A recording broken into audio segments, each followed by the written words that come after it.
Success ra jud ang interview, guys. So, Kira. Nakatubag ra biya sa galain kayo ni akong lawas. Nabanan ni hapon, nabala ka in town si Ma'am Angel.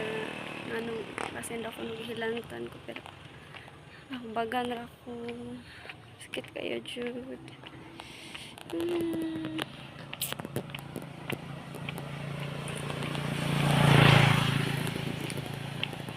So, tala lang, guys. Guys, good morning. So, mauna dyan ni guys. Interview na yun na mo schedule sa amuang major nga HRM. Sus, may gani guys, kaya na adyo nagpahulam dyan na ako. So, kung nag-expect nga na adi ay dyan mga tao nga kanang pahulam dyan sa mga silahang gamit. Mga na akong attire guys. Kaya mag-inana man dyan ako ng week. Interview ko daw. Nyag ako kay wala nagpakabana. So, wala dyan diyan mo. Ay, nako. So, good luck na lang. So, bisan naigibati.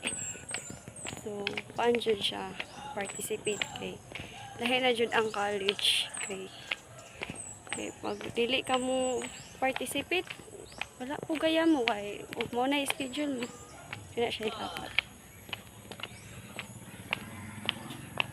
sihang sila gano'n all baman pero pwede rin ako mag-bisay. So, feeling mag-interview no? First time din ako interviewin guys. Okay. Fun man. Mumanjud po na kayo nasa college. Masay mong gikuha nga na course. Kung pwede mo. Ako businessman so.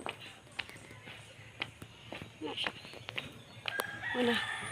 Attire guys.